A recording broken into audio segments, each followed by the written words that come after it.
Good morning, students. Our next chapter is The Rise of Small Kingdoms in North India. Harshvardhan was the last great ruler of ancient India. After his death, the whole empire disintegrated into many small kingdoms due to the miserable economic condition and lack of proper administration by his weak successors. देखिए, ये जो है rise of small kingdoms in north India में जो हमारा ये part है इसको नॉर्थ इंडिया कहते हैं हम। इसमें क्या हुआ कि स्मॉल किंगडम्स, छोटे छोटे किंगडम्स बन गए। ये लाइंस आपको दिखाई दे रही हैं, ये किंगडम्स हैं जो बाद में बने हर्षवर्धन के बाद। हर्षवर्धन आपने 6th में पढ़ा था कि बहुत ही great ruler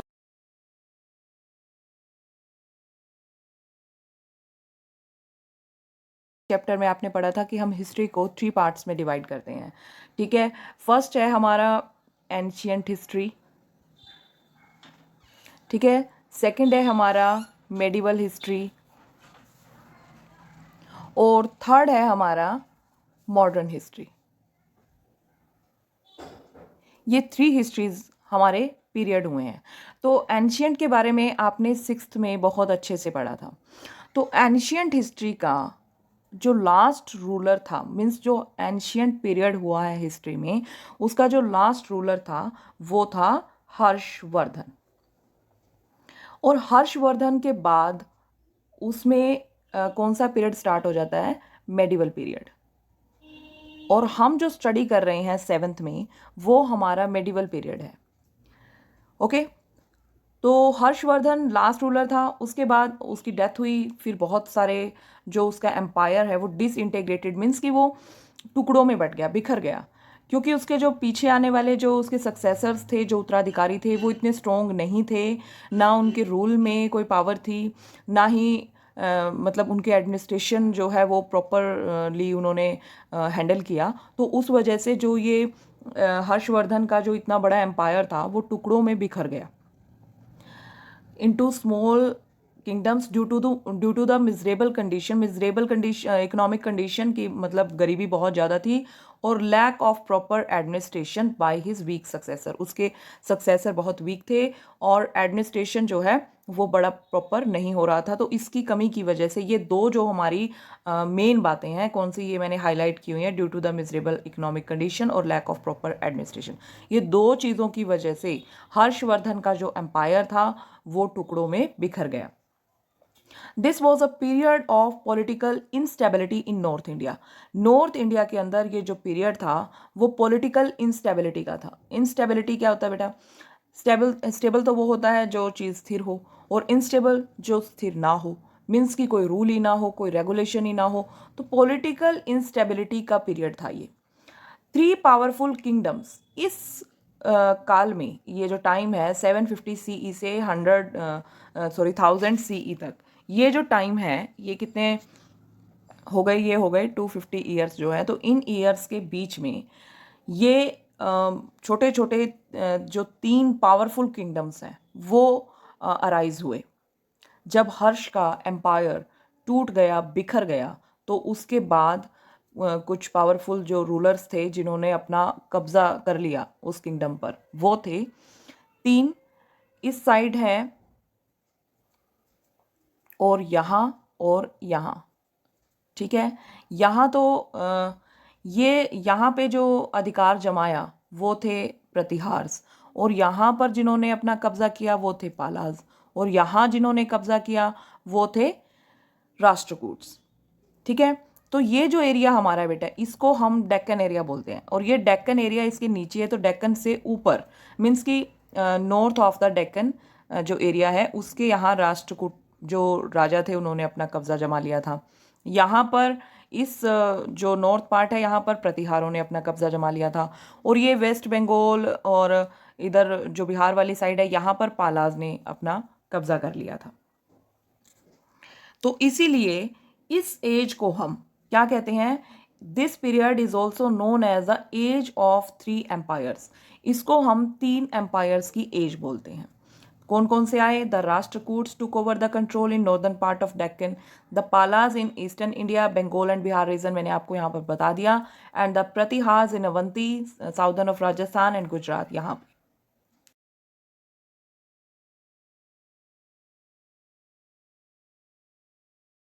continuously engaged in wars, were successful in providing stable administration which helped in the progress of art and literature। क्या है कि ये जो 3 किंगडम्स हुए हमारे यहाँ ऊपर, ये जो 3 किंगडम्स हैं, ये आपस में एक दूसरे से लड़ते रहे। ठीक है, ये एक दूसरे से आपस में झगड़ते रहे, लड़ते रहे, लेकिन कुछ चीज़ें इन्होंने हमें बहुत अच्छी दी। एक तो क्या है? Progress of art and literature. इनके पीरियड में आर्ट और लिटरेचर के अंदर बहुत प्रोग्रेस हुई। दूसरी बात, स्टेबल एडमिनिस्ट्रेशन, जो सबसे ज़्यादा ज़रूरी है।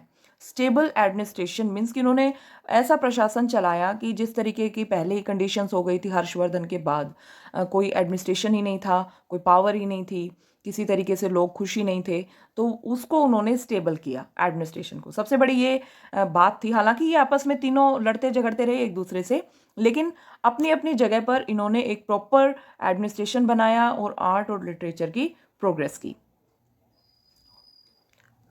तो सबसे पहले हम इन तीनों के बारे में अलग अलग से स्टडी करेंगे। सबसे पहले है Rashtrakutas. The Rashtrakutas establish the most powerful empire in northern Deccan in 753 CE। Rashtrakutas ने सबसे बड़ा एम्पायर बनाया 753 CE में डेक्कन के।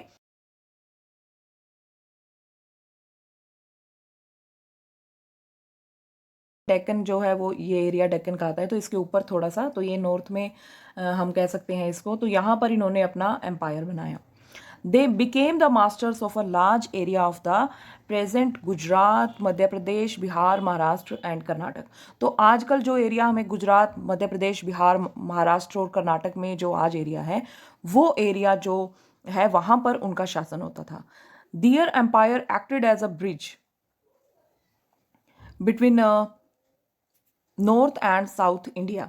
तो ये जो एम्पायर है, इसने एक ब्रिज का काम किया, नॉर्थ और साउथ इंडिया के बीच में एक ब्रिज का काम किया। यहाँ पर आप देख सकते हैं कि ये ऊपर नॉर्थ है, यहाँ नॉर्थ है और ये साउथ है, और बीच में ये कौन है? जो राष्ट्रकूट हैं ये यहाँ पे। तो इनके बीच में इन्होंने ब्रिज का काम किया, यानी यहाँ से यहाँ जो लेन देन होता था उसके लिए मतलब इन्होंने एक मीडियम बनाया कि किस तरीके से नॉर्थ और साउथ को आपस में इंटरेक्ट करना है। दांती दुर्ग जो दांती दुर्ग था is considered to be real founder of the Rashtrakuta empire. इसको हम मानते हैं कि राष्ट्रकूट एम्पायर जो बना वो दांती दुर्ग ने बनाया। ठीक है।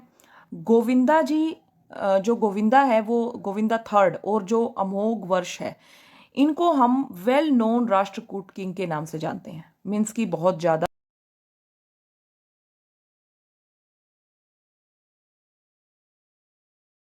Great warriors, art lovers and scholars. जो राष्ट्रकूट जो राजा थे वो वॉरियर्स भी थे, आर्ट के लवर भी थे और स्कॉलर भी थे। They took up titles like Chakravarti, Maharajadhiraja and परम भट्टार्क। उनको टाइटल मिले थे, जिस तरह टाइटल मिलते हैं, चक्रवर्ती राजा होते हैं, महाराजाधिराज होते हैं, ये एक तरह के टाइटल होते हैं बेटा। तो ये टाइटल इनको मिले राष्ट्रकूट को। दे मेंटेन्ड ह्यूज आर्मीज, एक तो उन्होंने बहुत बड़ी बड़ी आर्मीज बनाई, और फिर encourage trades for the prosperity of the people, और लोगों की खुशहाली के लिए उन्होंने ट्रेड को एनकरेज किया। राष्ट्रकूटाज फॉलोड जैनिज्म, राष्ट्रकूट जो थे उन्होंने जैनिज्म को फॉलो किया, but also patronise Buddhist, Hindus and Muslim. लेकिन ऐसा नहीं है कि उन्होंने जैनिज्म को बिल्कुल कठोरता से लागू करवाया, लोगों को भी फॉलो करवाया, ऐसा नहीं है। हर एक धर्म के लिए, चाहे वो बौद्ध धर्म हो, हिंदू हो, मुस्लिम हो, सबके लिए उनके मन में एक विशेष रिस्पेक्ट थी, सबको रिस्पेक्ट दी उन्होंने। Rashtrakuta rulers were great patrons of art के बहुत अच्छे पैट्रन थे वो, फॉलोवर थे and learning. Their rules saw the flourishing of regional literature, उनके रूल में जो रीजनल लिटरेचर है वो बड़ा फ्लरिश हुआ। रीजनल लिटरेचर कौन सा होता है कि जो हम धार्मिक बुक्स, मैंने आपको फर्स्ट चैप्टर में ही बताया था,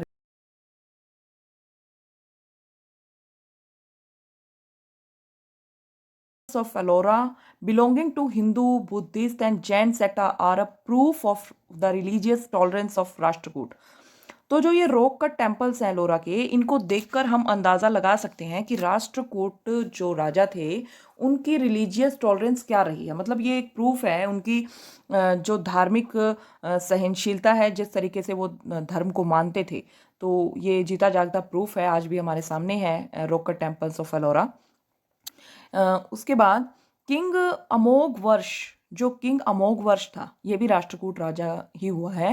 himself was a great lover of Sanskrit, वो खुद संस्कृत का बहुत ही महान लवर हुआ है, उसको संस्कृत से बहुत प्यार था, उसने काफ़ी मतलब इसको एनकरेज किया संस्कृत लैंग्वेज को। ही रोट कावीरा कवीरा गमारगा, तो ये उन्होंने बुक लिखी, one of the earliest work in Kannada poetry. Kannada की पोइट्री में, कन्नड़ लैंग्वेज में उन्होंने ये बुक लिखी, कावीरा गमारगा। ओके, इसको क्या हम क्या बोलेंगे, Kavirajamarga. By the end of 10th century the Chalukyas crushed the power of Rashtrakuta. लेकिन 10th century तक क्या हुआ कि चालुक्य के जो चालुक्याज रूलर थे, ये भी एक वंश है, जिस तरह राष्ट्रकूट है, पालाज है, तो चालुक्य भी राजा हुए हैं। उन्होंने क्या किया कि क्रस्ट कर दिया राष्ट्रकूट की पावर को।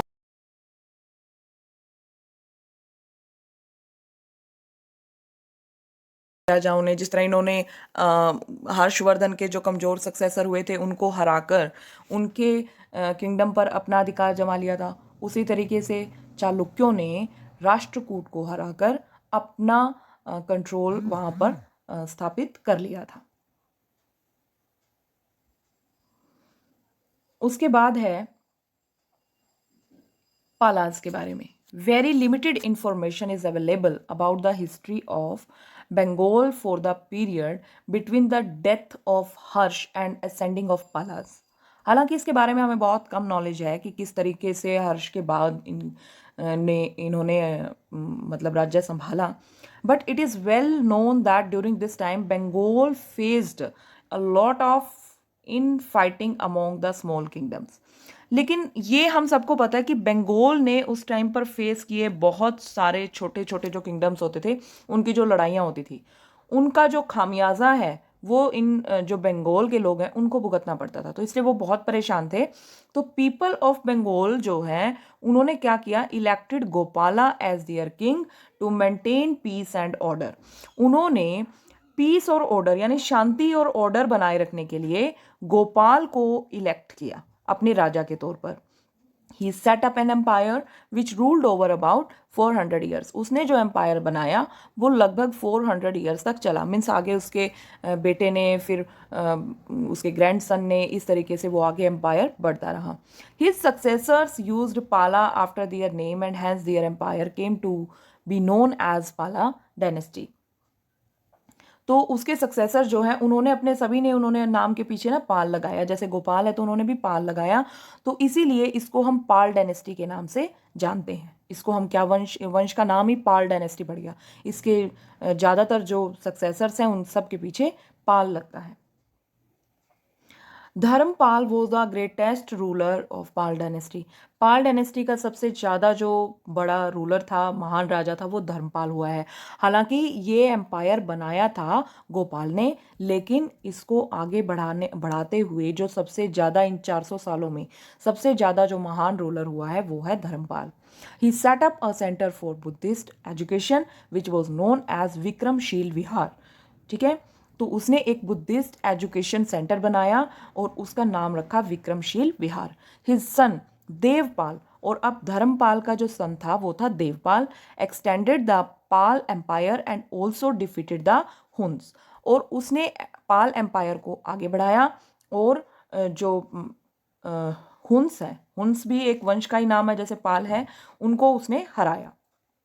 The end of this period shared in the decline of Palas. और फिर इस जब ये इसके बाद जब का जो पीरियड था उसमें पाल का जो वंश था उसकी एंडिंग हुई. The Pal rulers were the followers of Buddhism. Many scholars were sent to distant countries to spread Buddhism.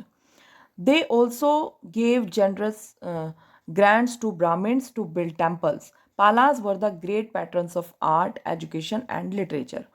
तो जो पाल थे, जिस तरह जो राष्ट्रकूट थे वो जैनिज्म के थे, तो जो पाल रूलर थे वो बुद्धिज्म को फॉलो करते थे. ठीक है. और बहुत सारी कंट्रीज़, दूसरी कंट्रीज़ में जाकर भी उन्होंने बुद्धिज्म को फैलाया. और वो क्या करते थे, ब्राह्मणों को दान भी देते थे ताकि वो टेम्पल बना सकें. ठीक है. और जो पालास थे वो भी ग्रेट पैटर्न थे आर्ट के, एजुकेशन के और लिटरेचर के. अब यहाँ पर देखिए डू यू नो के अंदर west Bengal was known as Gaur and east Bengal as Vanga, इस नाम से जाना जाता था उस टाइम ये. The famous Nalanda university was revived during the Pala empire. Nalanda university को दोबारा से रिवाइव किया गया था. नालंदा यूनिवर्सिटी एंशियंट पीरियड में बनी थी और इसको दोबारा से रिवाइव किया गया था पालों के द्वारा. अब पाल के बारे में हमने पढ़ लिया. अब थर्ड एम्पायर, पहला एम्पायर हमारा कौन सा था, हमारा राष्ट्रकूट था, फिर पाल था और अब हमारा आया है प्रतिहार. प्रतिहार क्या है, they are also called Gurjara Pratihara. उनको हम गुर्जर प्रतिहार भी कहते हैं. Probably because they originated from Gujarat, क्योंकि वो गुजरात से आए थे इसलिए शायद उन्हें गुर्जर प्रतिहार भी कहा जाता है. दे ruled over Gujarat and south western Rajasthan. उन्होंने अपने रूल को गुजरात और साउथ वेस्टर्न जो राजस्थान था, यानी नीचे वाली साइड जो राजस्थान था, वहाँ पर उन्होंने अपना राज्य बनाया. लेकिन the founder of the Pratihara empire was Nagabhata first. लेकिन इसको बनाने वाला, यानी कि फेमस, जैसे दांती दुर्ग ने राष्ट्रकूट को शुरू किया और इसने गोपाल ने इसको पाल डायनेस्टी को शुरू किया, उसी तरीके से प्रतिहार का जो फर्स्ट राजा था वो कौन था, नागभट्ट. और जो इसका ग्रेटेस्ट रूलर हुआ है, प्रतिहार जो एम्पायर रहा है इसका जो सबसे महान राजा हुआ है वो हुआ है मिहिर भोज. ही कंक्योर्ड कन्नौज अराउंड 836 CE. उसने 836 CE के अंदर कन्नौज को भी जीत लिया था. The Continuous battles weakened the Pratihar Empire and it broke into a number of small kingdoms. लगातार जो battles होती रही, जो continuous battle होती रही, उससे क्या हुआ कि प्रतिहार जो थे वो weak हो गई और उनका जो kingdom था वो smaller parts के अंदर divide हो गया. The Pratihara were great warriors. Pratihara जो थे वो बहुत अच्छे वॉरियर थे, युद्ध कला बहुत अच्छी थी उनकी. दे फोर्ट मैनी बैटल्स, बहुत सारी लड़ाइयाँ उन्होंने लड़ी पाल के साथ भी और राष्ट्रकूट के साथ भी. अब डू यू नो में देखिए 5 kingdoms which emerged from the Pratihara empire. जो प्रतिहार एम्पायर के अंदर से निकली थी वो 5 जो एम्पायर हैं वो कौन से हैं. एक तो है Chauhan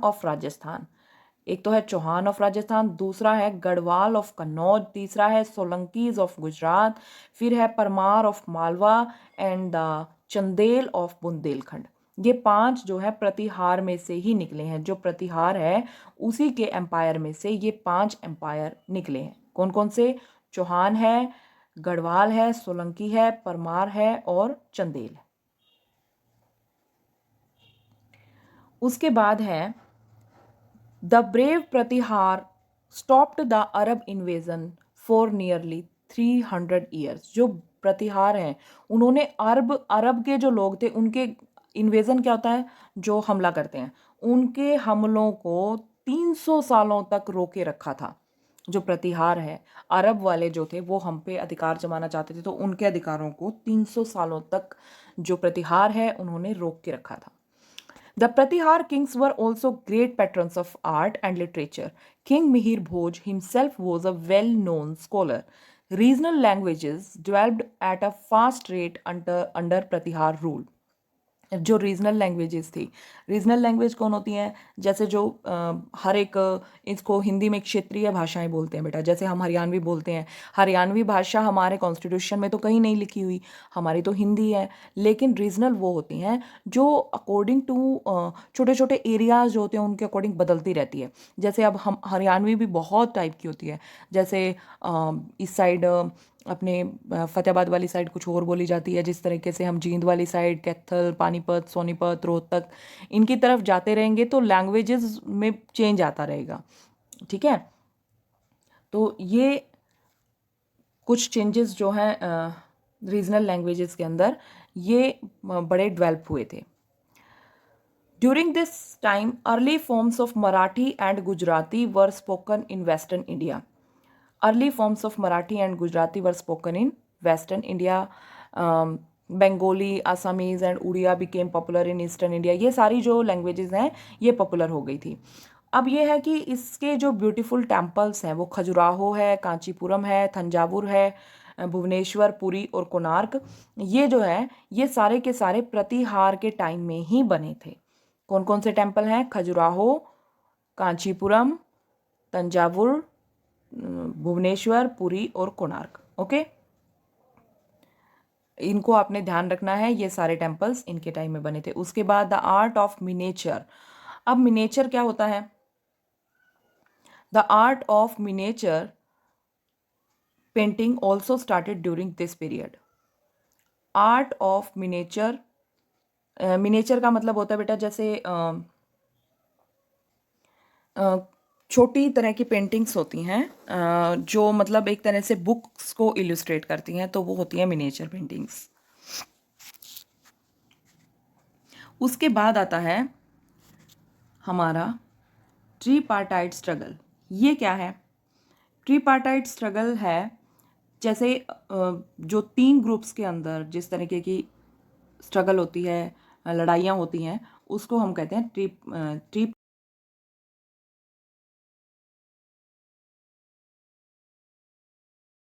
symbol of power in north India. Kannauj जो है उसको माना जाता था कि नॉर्थ इंडिया के अंदर वो सबसे पावरफुल जगह माना जाता था। Hence the 3 kingdoms, the Rashtrakuta, the Pala and the Pratihara were continuously engaged in struggle in to possess Kannauj. तो कन्नौज को पाने के लिए जो ये तीनों राष्ट्र थे लड़ते रहते थे। Their struggle for supremacy was known as the tripartite struggle. और उनके जो ये 3 जो ग्रुप्स हुए हैं, राष्ट्रकूट, पाल और प्रतिहार, इन तीनों की जो लड़ाई थी आपस में, ये जो लड़ते रहते थे किसको पाने के लिए? कन्नौज को पाने के लिए। तो इस लड़ाई को हम कहते हैं tripartite struggle. Okay, each of them succeeded in occupying Kannauj in turns as they were almost at par in military strength.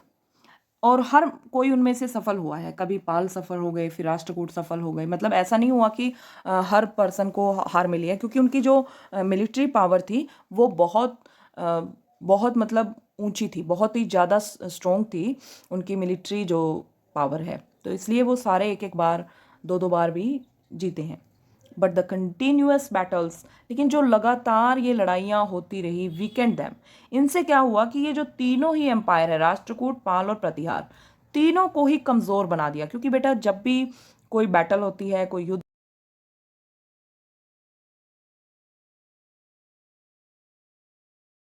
होता है, विध्वंस होता है, तो इससे कमज़ोर होते हैं हम, इकोनॉमिकली भी, सोशली भी और पॉलिटिकली भी। जो युद्ध होते हैं वो कहीं ना कहीं हमारे ऊपर असर ज़रूर डालते हैं। तो इससे वो वीक हो गए और इससे क्या हुआ, फाइनली उनका जो एम्पायर था वो ख़त्म हो गया। तीनों पावर्स जो थी, their empires disintegrated into many small kingdoms within a period of 100 year. और 100 ईयर्स के पीरियड में ही इनका जो एम्पायर था वो छोटे छोटे किंगडम्स के अंदर डिवाइड हो गया। अब उसके बाद आता है हमारा राजपूत। राजपूत क्या थे? Around 9th century CE, the whole of North India had become a patchwork of small kingdoms as the power of the Rashtrakoot, the Palas and the Pratihars ended almost simultaneously. 9th century CE तक the whole North India had become a patchwork, मतलब सारा का सारा North India एक patchwork बन गया, means छोटे छोटे स्मॉल किंगडम्स बन गए उसके अंदर, राष्ट्रकूट के भी, पाल के भी और प्रतिहार के भी, साथ के साथ खत्म भी हो गए।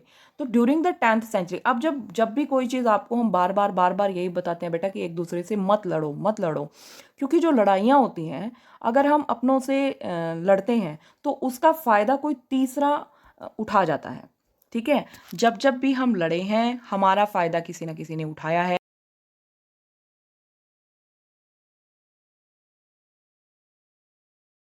बाहर से आए थे उन सब ने हमारी जो निजी लड़ाइयाँ हैं, हम आपस में जो लड़ते रहते हैं, उनका ही फायदा उठाया।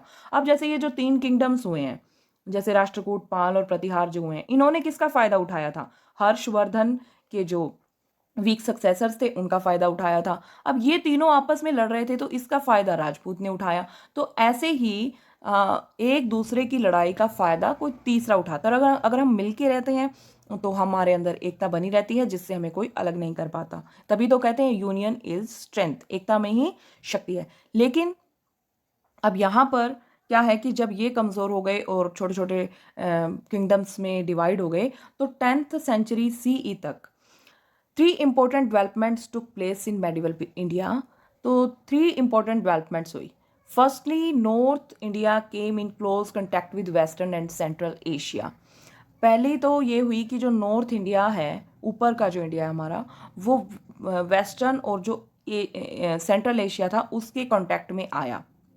सेकेंडली क्या हुआ? Most of the kingdoms came under the rule of Rajput. ज़्यादातर किंगडम्स राजपूत के अंडर में आ गई। Who were constantly at war with one another, जो एक दूसरे के साथ लगातार लड़ाई कर रहे थे। Finally the continuous wars created political instability, और जो लगातार ये वॉर होते रहे उनसे पॉलिटिकल इंस्टेबिलिटी की सिचुएशन खड़ी हो गई, which was a major cause of the beginning of Turkish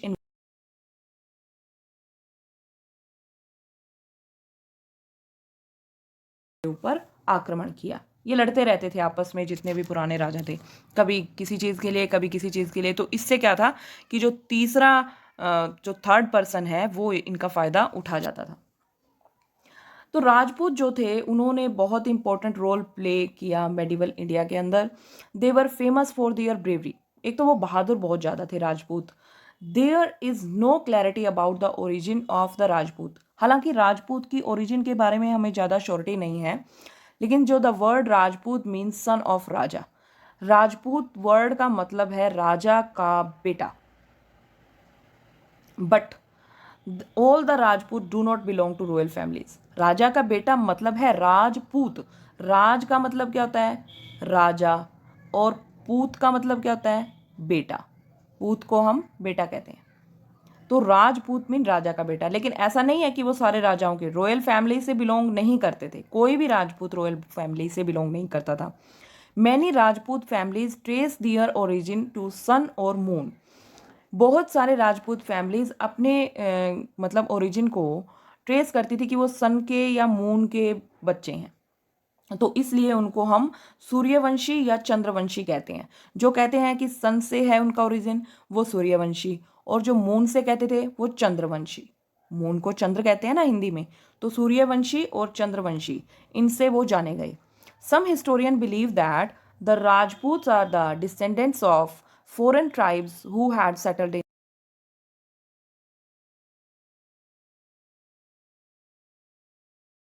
के वो उत्तराधिकारी हुए हैं जो कि इंडिया में आ गए। It is also believed that the main four clans of Rajputs were born from fire altars. Hence, they are also known as Agnikulas. तो उनको अग्निकुल भी बोला जाता है क्योंकि वो माना जाता है कि वो अग्नि से भी, फायर अल्टर से भी वो पैदा हुए।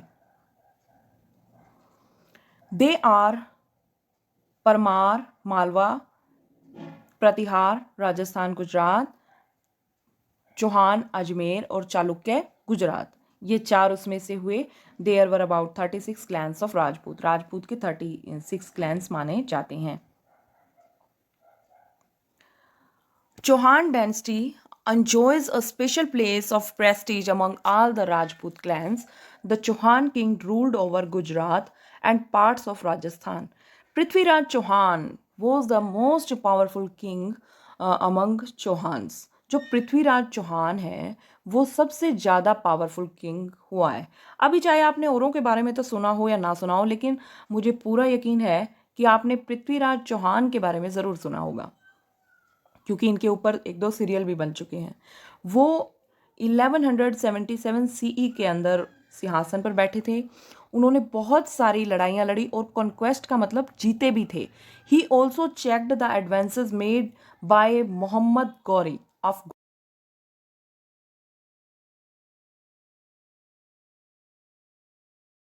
मोहम्मद गोरी को कई बार हराया था at the battlefield of Tarain near Bathinda. Bathinda के पास तराइन की लड़ाइयाँ हुई, उसमें पृथ्वीराज चौहान ने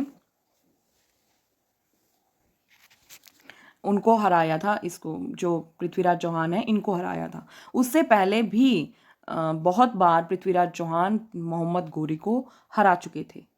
even today Prithviraj Chauhan remains a hero of many folks tales in of India. आज भी इंडिया की बहुत सारी फॉक टेल्स हैं जिनके अंदर पृथ्वीराज चौहान आज भी हीरो की तरह देखे जाते हैं।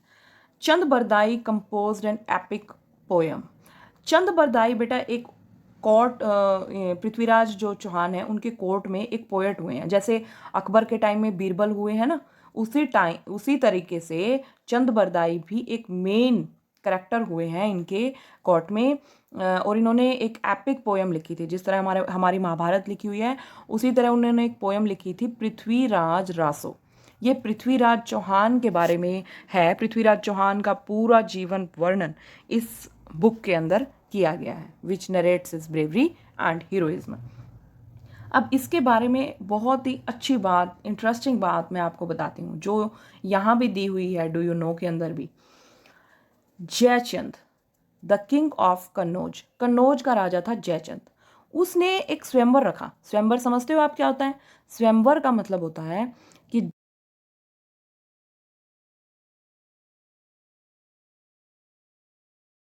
शादी करने के लिए स्वयंवर की प्रथा थी। स्वयंवर मैं हिंदी में आपको समझाती हूँ। स्वयंवर, इनको अलग अलग कर दिया मैंने, वैसे तो इकट्ठा लिखा जाता है।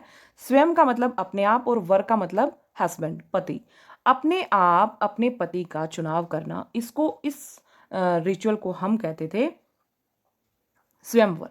तो उसने स्वयंवर रखा अपनी बेटी संयुक्ता के लिए। जयचंद जो कन्नौज का राजा था उसने अपनी बेटी संयुक्ता के लिए स्वयंवर को आयोजित किया।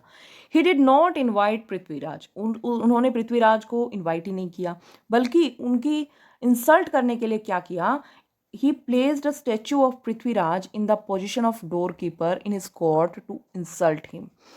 उसने क्या किया कि अपने कोर्ट के डोर कीपर की जगह उसने पृथ्वीराज का एक स्टैचू रख दिया बना के, मूर्ति, और मतलब कि उसको ये दिखाने के लिए कि तुम मेरे पहरेदार हो।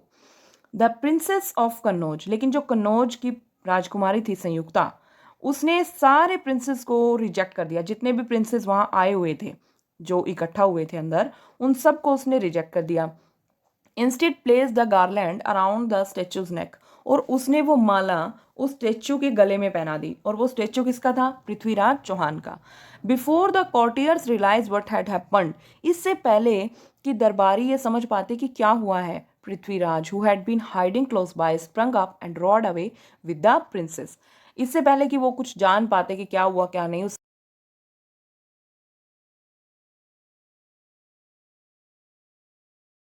के गले में माला पहनाई तो वो वहाँ सामने आए और उछल के और उसको लेकर भाग गए, प्रिंसेस को लेकर भाग गए। ये एक स्टोरी है। इसी बस यहीं से स्टार्ट हुआ था ये जो मोहम्मद गोरी और पृथ्वीराज चौहान के बीच युद्ध, क्योंकि जयचंद के पास इतनी पावर थी नहीं, तो उसने मोहम्मद गोरी को इनवाइट किया कि वो आकर पृथ्वीराज चौहान को हराए। The struggle for supremacy and constant infighting created disunity and enmity among the Rajput. This attracted the Muslim invasions in India. तो ये जो लगातार जो लड़ाइयाँ होती रही, इससे मुस्लिम इन्वेजन इंडिया में आ सके।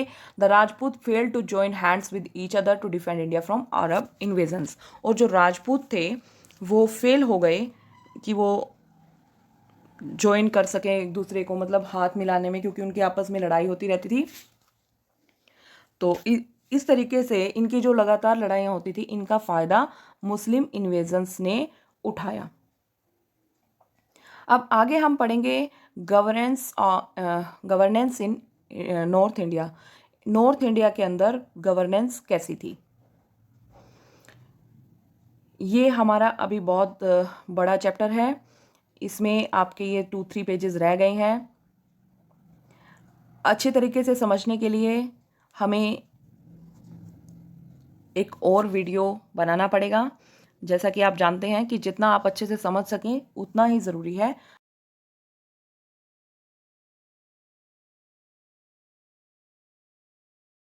और किस तरीके से एडमिनिस्ट्रेशन था, इकोनॉमी थी, सोसाइटी थी नॉर्थ इंडिया के अंदर, इसका पार्ट 2 हम बाद में करेंगे। और तब तक के लिए आप इस लेसन को अच्छे से दोबारा रीड कीजिए और इसके जितने आपसे इंटरनल्स बन सकते हैं बनाइए, और इसके स्मॉल जो भी है लॉन्ग क्वेश्चन या स्मॉल क्वेश्चन या जो भी आप बना सकते हैं बनाइए। Okay, till then stay home, stay safe.